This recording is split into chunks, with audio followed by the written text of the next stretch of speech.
Pessoal da igreja, com a paz do Senhor, amém? Vamos orar para a gente iniciar nossa aula. Senhor, meu Deus e meu Pai, nós te agradecemos, Senhor, por estarmos mais uma vez reunidos na sua presença, Deus, para aprender da tua palavra, meu Pai. Nós te apresentamos, Senhor, as nossas vidas, cada pessoa, Senhor, que está assistindo essa aula, que está participando, Deus, que está querendo, Senhor, aprender mais da tua palavra, meu Pai. Que o Senhor, que o teu Espírito Santo venha nos conduzir, venha nos ensinar, venha nos dar sabedoria, venha nos encher, meu Deus, com a tua graça, meu Pai, com a tua bondade, Senhor, com a tua misericórdia. Que o Senhor venha nos dar sabedoria e entendimento da tua palavra e venha nos fortalecer, Senhor, para que a gente continue sempre andando nos teus caminhos, meu Pai.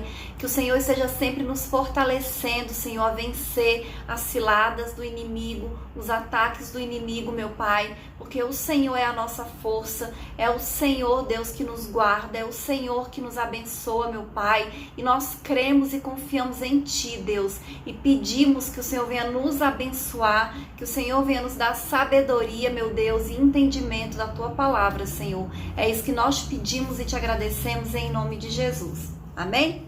Então hoje é a última lição do trimestre e o título dela é A Contemporaneidade do Ministério Profético, que está em Atos, capítulo 2, do versículo 1 ao 4 e do 12 ao 18, que diz assim: Cumprindo-se o dia de Pentecostes, estavam todos reunidos no mesmo lugar, e de repente veio do céu um som como de um vento veemente e impetuoso, e encheu toda a casa em que estavam assentados.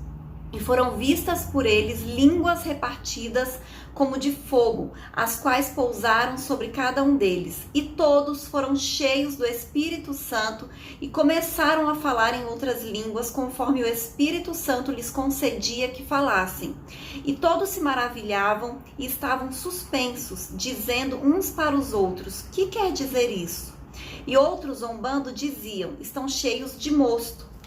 Pedro, porém, pondo-se em pé com os 11, levantou a voz e disse-lhes: Varões, judeus, e todos os que habitais em Jerusalém, seja-vos isto notório, e escutai as minhas palavras. Estes homens não estão embriagados, como vós pensais, sendo esta a 3ª hora do dia. Mas isto é o que foi dito pelo profeta Joel. E nos últimos dias acontecerá, diz o Senhor, que do meu espírito derramarei sobre toda a carne, e os vossos filhos e as vossas filhas profetizarão. Os vossos jovens terão visões, e vossos velhos sonharão sonhos. E também do meu espírito derramarei sobre meus servos e minhas servas naqueles dias e profetizarão. Amém? E eu quero já começar chamando a atenção para essa profecia de Joel, né, que aconteceu tantos anos antes da vinda de Jesus e antes do batismo com o Espírito Santo, dessa forma que aconteceu no dia de Pentecostes. E nessa época, quando Joel profetizou, a profecia era algo que era dado apenas aos profetas, né? Não era qualquer pessoa que profetizava. E aí ele vem e profetiza que todos profetizarão, os jovens, os velhos, os filhos, os servos, né? E para a época da profecia, isso era algo que as pessoas não podiam nem imaginar como seria que aconteceria. E aconteceu nesse dia de Pentecostes, né? Quando o Espírito Santo desceu sobre todas aquelas pessoas que estavam ali reunidas, e nós sabemos que o Espírito Santo de Deus, ele continua conosco até hoje. Então não existe mais esse tipo de diferença por causa do Espírito Santo de Deus. Hoje nós somos a Igreja de Cristo, nós somos a continuação da Igreja Apostólica que recebeu o Espírito Santo de Deus nesse dia de Pentecostes e que aguarda a segunda vinda de Cristo. Então, o Novo Testamento, como um todo, ele é totalmente aplicável à igreja dos nossos tempos. Sabe por quê?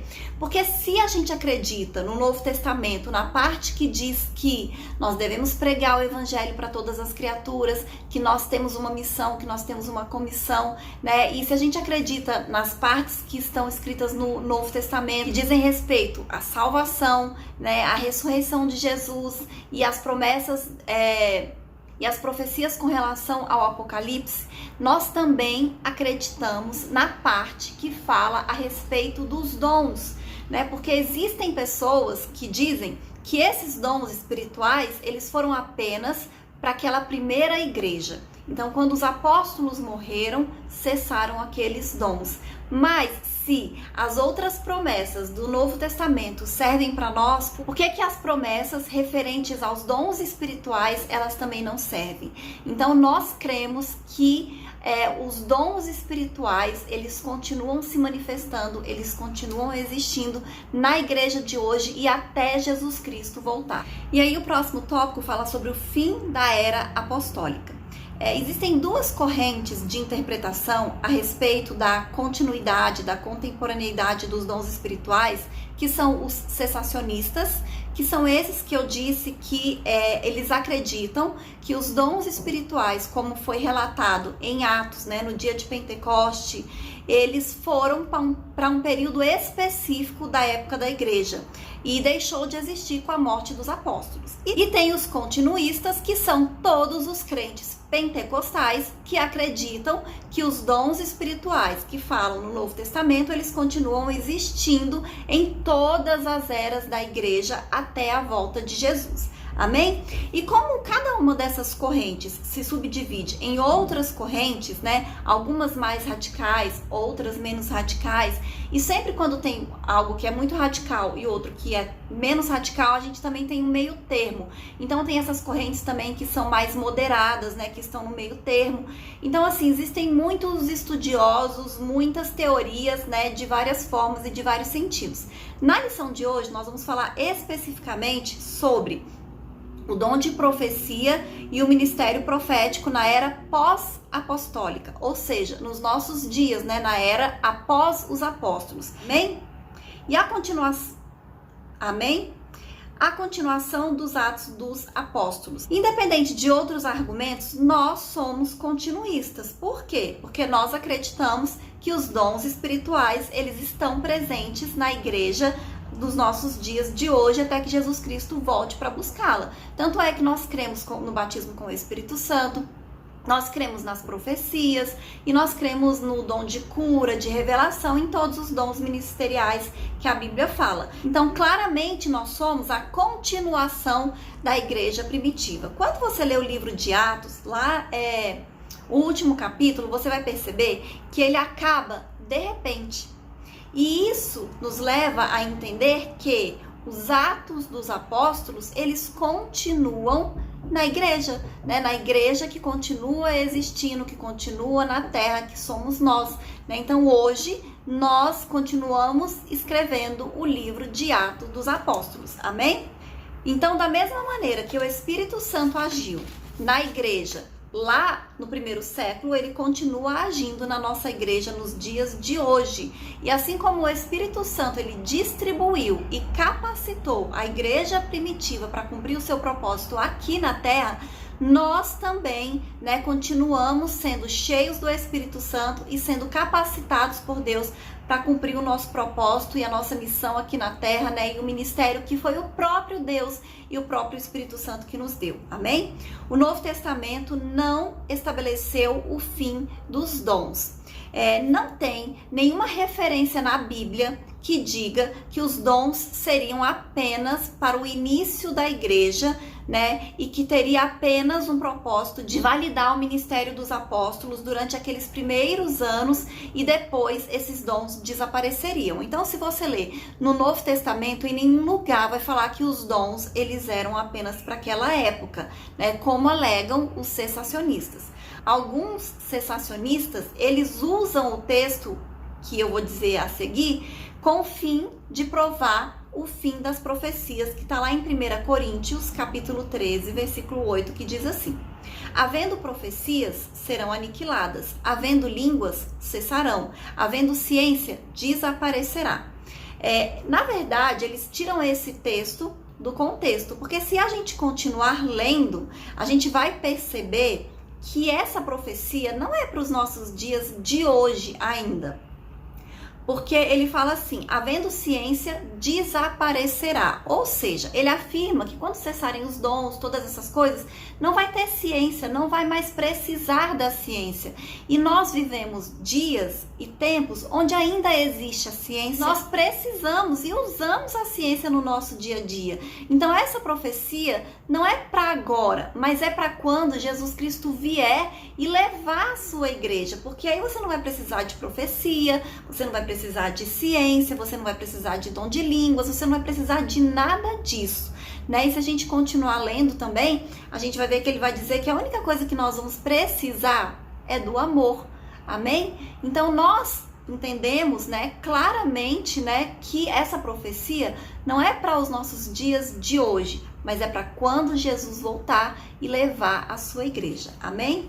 O outro tópico diz assim, profetas na dispensação da igreja. Então, durante a festa de Pentecostes, que foi descrita no livro de Atos, né, capítulo 2, todos que estavam ali receberam o Espírito Santo de Deus.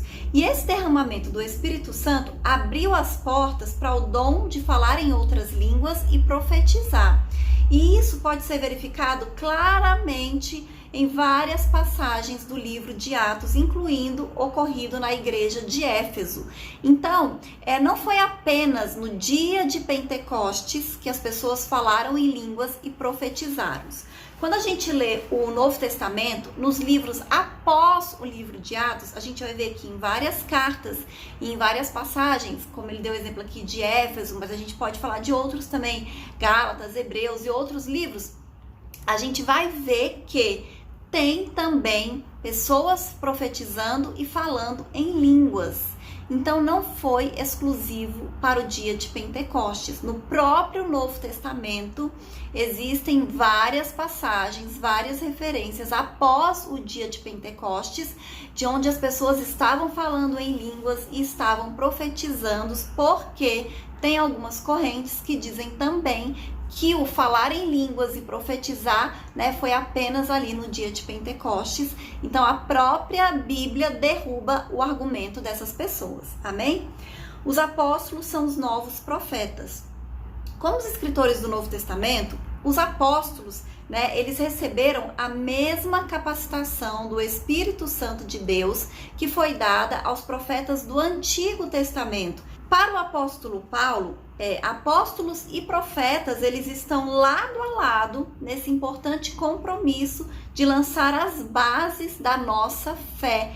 Por quê? Porque foi através das profecias e dos escritos do Antigo Testamento e é através das profecias e dos escritos do Novo Testamento que a nossa fé cristã se baseia, né? A gente busca ensinamentos através da palavra de Deus, né, que foram escritos por esses profetas, por esses homens usados por Deus e inspirados pelo Espírito Santo de Deus. Amém? Na igreja havia profetas. É muito claro, né, que alguns homens na igreja do Novo Testamento, eles eram reconhecidos como profetas. Eles não apenas tinham o dom da profecia, eles tinham o título, o ofício. Por quê? Porque assim que naquela época, os líderes cristãos, eles eram tratados. E o livro de Atos deixa claro que esse era um ministério totalmente ativo naquela igreja. O livro fala de um grupo de profetas vindo de Jerusalém para Antioquia, e ele cita inclusive o nome de um deles, que é Ágabo, né, que a gente já falou de Ágabo várias vezes em outras lições, né? Se os irmãos assistiram, os irmãos devem se lembrar que era um profeta daquela época, e é o mesmo que é visto em Cesareia, quando profetizou sobre a prisão de Paulo. Aí a gente vê também Lucas, que foi o escritor do livro de Atos. Também fala de dois líderes que viajaram com Paulo e Barnabé, cujos nomes eram Judas e Silas. E um pouco mais adiante diz que esses dois homens eram profetas e nessa condição eles encorajavam e fortaleciam os irmãos. Veja que eles não eram membros comuns da igreja local, né, que eventualmente profetizavam.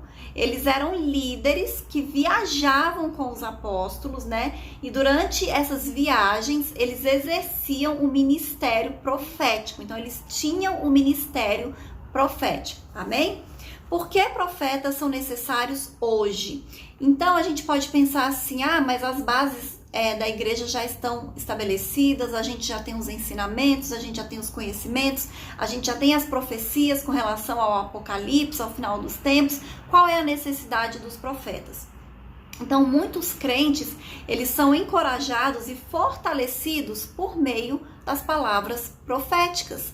O próprio livro de 1 Coríntios, capítulo 13, que fala sobre as profecias, ele fala sobre a importância da profecia, porque isso é o que vai convencer aqueles que não são da fé, convencer aqueles que ainda não são cristãos, E essas palavras proféticas dentro da igreja, elas são importantes, com relação ao convencimento, não quando existem profecias com relação à nação, com relação a questão políticas, mas com relação à vida da pessoa. Então, quando o profeta, revela algo que ela está vivendo e que Deus vai fazer, que vai acontecer, como vai se resolver, algum sentimento que ela está tendo, e Deus dá uma direção para aquela pessoa através da profecia. Então, isso convence ainda hoje. Nós sabemos que é verdade, nós sabemos que convence, As pessoas, elas ainda são muito tocadas, muito convencidas pela profecia. Então, por que os profetas são necessários também? Por causa dos propósitos de Deus. E na Bíblia a gente vê Deus dirigindo os acontecimentos da história de Israel, mas também a história universal, O Senhor, ele sempre esteve e sempre vai estar no controle de tudo. E assim vai ser até o fim da existência humana e por todo sempre e para sempre. Amém? Deus sempre usa pessoas para tornar claros os seus eternos propósitos em relação à humanidade. E assim, ele se utiliza de homens e mulheres cheios do Espírito Santo de Deus para revelar aquilo que ele quer, qual é a sua vontade, qual é o seu ensinamento, qual é a sua direção nos nossos dias. Amém? E da mesma forma, ele continua também ouvindo os intercessores, convencendo do pecado e esperando mudança do seu povo. Nesse contexto, os profetas, eles são muito importantes e necessários. A gente viu isso lá no começo do trimestre, quando fala dos profetas, e sempre eles foram usados dessa maneira, O profeta, ele sempre foi aquela pessoa que intercedeu pelo povo diante de Deus. O profeta sempre foi aquela pessoa que ensinou, sempre foi aquela pessoa que mostrou o pecado para que as pessoas pudessem mudar a atitude, mudar o comportamento. Então, continua sendo necessário nos nossos dias atuais e continua sendo assim ainda hoje. E nós sabemos que isso é verdade, Os apóstolos, eles morreram, mas o evangelho a ser pregado, ele continua sendo vivo e atuante. A palavra de Deus, ela não mudou. As escrituras continuam a apontar o caminho a ser seguido, A presença do Espírito Santo, ela continua sendo efetiva, sendo real, Ele continua operando com poder na vida das pessoas, na vida da igreja, por meio dos dons, por meio dos ministérios. Então, isso prova que Deus, ele continua, sim, muito interessado pela vida dos seres humanos e que ele continua no controle de tudo, e os planos de Deus, eles estão em andamento. Amém? O outro motivo é por causa da sociedade. Sacerdotes, eles sempre concentram a sua atenção no templo. A gente vê isso no Antigo Testamento, A preocupação dos sacerdotes era cuidar do templo, com todas aquelas coisas ligadas ao santuário. Só que a influência profética, ela transcende o meio religioso, ela vai além do templo, ela vai além da igreja física, da igreja local. Nós sabemos que desde o Antigo Testamento, os profetas, eles tiveram uma grande influência sobre os líderes, sobre os reis. E a gente vê Moisés, a gente vê Elias, a gente vê Jeremias e todos os outros profetas. Todos eles foram usados para falar com reis daquela época, mesmo reis que faziam aquilo que era mal perante os olhos do Senhor. Ainda assim, o Senhor enviava profetas para falar com eles, para mostrar os erros, para apontar os pecados, para falar que eles tinham que mudar. né, para falar que Deus perdoava se eles se arrependessem. Então os profetas sempre tiveram essa missão, além da igreja, além das quatro paredes da igreja, né, além do templo. Amém? E o Deus anunciado pelos profetas é um Deus presente, é um Deus atualizado, né, com o que está acontecendo. Não é um Deus que fica somente olhando ali o que está acontecendo dentro da igreja, né, dentro das quatro paredes da igreja. Ele está preocupado com o caminhar da nação, né, a sociedade de uma maneira geral. Então o profeta, ele tem um senso ético, uma preocupação com a sociedade muito maior, né? Então essa relação que o profeta tem com esse Deus que julga e condena as injustiças sociais, né, causada pelas ganâncias dos ricos e poderosos, e que envolve com a opressão sofrida pelos pobres, faz com que ele esteja atento, né, a tudo isso que está acontecendo na sociedade, e ele profetiza, né, ele entrega a mensagem de Deus. E tem que ser assim ainda nos nossos dias de hoje, né? Mesmo que os poderosos, eles não escutem os profetas, eles têm que continuar atuando, eles têm que continuar agindo, eles têm que continuar falando. E a realidade à nossa volta clama por profetas, né? Que falem com a autoridade divina contra tantas injustiças que nós estamos vivendo, né? E que marcam a nossa sociedade nos dias de hoje. E esse é o compromisso do verdadeiro ministério profético. Então, eles são também denunciadores, né? Denunciadores da realidade. Amém? Eles são a voz de Deus. Outro motivo é por causa da igreja. Então, Jesus disse: meu pai trabalha até agora e eu trabalho também. João 5,17. Então, quando a gente lê essa passagem de Jesus falando, fica muito claro, fica muito óbvio, né, que Deus e Jesus, eles continuam trabalhando até hoje, né? Então ele não abandonou o mundo ao acaso, né? Ele continua agindo, ele continua amando os seres humanos, ele continua fazendo, né, por nós, pela humanidade e pelo mundo. Ele continua trabalhando em prol da igreja e por meio dela para alcançar aqueles que estão perdidos, né? Aqueles que estão afastados, aqueles que estão distantes do Senhor. E é por isso que a igreja, ela é dotada de dons espirituais, porque esses dons, eles ajudam nesse propósito e nesse ministério, né, de ganhar almas e de convencer pessoas do poder de Deus, né, e de ganhar almas para Cristo, e é fundamental para o plano divino nesses últimos dias. Amém? E o apóstolo Paulo, ele declarou lá em 1 Coríntios, capítulo 14, versículo 3, assim: mas o que profetiza fala aos homens para edificação, exortação e consolação. Amém? Então, isso aqui deixa mais claro ainda a importância da profecia, né? Porque a profecia, ela é importante para a igreja, né? Porque ela vem para nos edificar, para nos exortar e para consolar.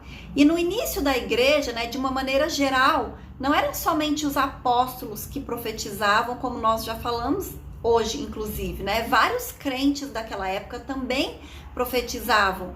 A edificação por meio da profecia, como no versículo que eu acabei de ler, será sempre necessária em qualquer tempo. Amém?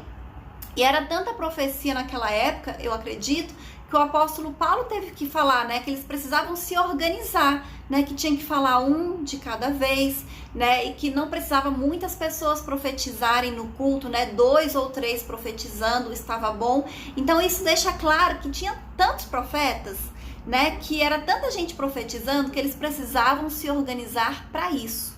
Né? Então continua sendo o mesmo Deus, o mesmo Espírito Santo do Senhor, mas nós temos que pedir, né, que o Senhor nos dê esses dons, né, que o Senhor nos dê os melhores dons, né, os dons espirituais que são importantes para a edificação da igreja, né, para que a gente ganhe almas para Jesus. Então, para que o Senhor nos use com sabedoria, com graça, com poder, né? Então, esses dons, eles são necessários e eles vão ser sempre exercidos por pessoas levantadas e ungidas por Deus, com o propósito de aperfeiçoamento dos santos, né? Para a obra do ministério, para a edificação do corpo de Cristo, até que todos nós cheguemos à unidade da fé e ao conhecimento do Filho de Deus, o varão perfeito, à medida da estatura completa de Cristo. Amém? Tá lá, essa passagem que eu acabei de falar, tá lá em Efésios 4, versículo 12 e 13. Então, a edificação da igreja, ela é uma obra que está sempre em progresso e é absolutamente necessário. É igual às nossas vidas também. A gente nunca pode achar que nós estamos completos, que a gente está bem, que a gente não precisa melhorar mais nada, que a gente não precisa mais buscar a Deus, porque nós já estamos cheios. E eu vou ler a conclusão que diz assim: o sábio Salomão declarou: não havendo profecia, o povo perece. Provérbios 29, 18. A ausência de profetas que falam a palavra de Deus conduz aos piores quadros de corrupção e desvio do povo. Não é possível restringir as operações do Espírito Eterno à temporalidade da era apostólica, descrita no livro de Atos dos Apóstolos. Agir dessa forma é um erro de interpretação e uma demonstração da mais pura estutícia. É como querer controlar o vento. O apóstolo Paulo é claro ao afirmar que Deus deu uns para apóstolos e outros para os profetas. O mesmo apóstolo declarou que os dons e o chamado de Deus são irrevogáveis. Será que Deus deu e depois tiraria esses dons? Os cessacionistas utilizam-se de lentes distorcidas e preconceito quando olham para os textos que tratam dos dons e ministérios do Espírito Santo. No entanto, a contemporaneidade desses dons e ministérios estão muito bem embasados nas Escrituras Sagradas e na prática de vida da igreja e de seus membros. Amém? Então, todo esse trimestre, né, nós estudamos, nós falamos sobre o ministério profético, né, e a contemporaneidade desse ministério profético, e muitas vezes a gente pode achar que é desnecessário, já que nós somos crentes pentecostais que acreditamos no Espírito Santo, acreditamos nos dons espirituais, acreditamos em profecias, mas essa é a importância do aprendizado, do conhecimento, da gente saber. Porque durante todo esse trimestre a gente viu vários versículos bíblicos, né, várias passagens reforçando, né, a importância dos dons, da profecia, como ele existe ainda hoje, como ele existiu no Antigo Testamento, como é que era, como que Jesus foi usado, né, também como profeta. E isso nos fortalece para que se um dia a gente ouvir algum ensinamento errado com relação à profecia, a gente não vai ser enganado. Por quê? Porque nós já conhecemos a verdade, né? Nós já conhecemos aquilo que é certo. Eu conheço igrejas, né, que não aceitam a profecia, não aceitam o dom de profetizar, porque eles alegam que existem falsos profetas e que, para que os seus membros não sejam enganados pelos falsos profetas, então eles não aceitam nenhum tipo de profecias nas suas igrejas. E isso, na verdade, é um absurdo, né? Porque a própria Bíblia nos ensina a julgar os profetas, a julgar as profecias, né? A Bíblia diz que nós temos esse discernimento espiritual e que se nós não temos, nós temos que buscar a Deus, ao Senhor, ao Espírito Santo de Deus. Então, não é porque algumas pessoas fazem o que está errado que a gente vai deixar de lado aquilo que é certo. Nós vamos deixar de usufruir da bênção de Deus, né, que são as profecias, que é o ministério profético, que é uma maneira que Deus tem para falar com a sua igreja, para falar com o seu povo, por causa de pessoas que estão erradas. Então nós temos que conhecer a palavra de Deus, continuar estudando e continuar aprendendo sobre a palavra de Deus, né, para que a gente esteja sempre fortalecidos no Senhor, com uma fé bem firmada, né, bem alicerçada na rocha que é Cristo, para que nenhum ataque do maligno, né, venha nos afastar dos caminhos do Senhor, né? Porque o mais importante é que nós permanecemos firmes na presença do Senhor, né? Que a gente não abra mão, né, de servir a Deus, que a gente não se afaste, que a gente não esmoreça, que a gente busque constantemente a face do Senhor, né? Através da oração, através do estudo da palavra de Deus, através de jejum, né? Através de congregar na casa do Senhor, né? E nós sabemos que Deus, ele nos abençoa, mas nós precisamos fazer a nossa parte, né? Nós precisamos buscar a presença de Deus, amém? Então essa foi a última lição desse trimestre. Uma lição já vai ser sobre um novo tema, amém? Então até a próxima aula, se Deus quiser, em nome de Jesus.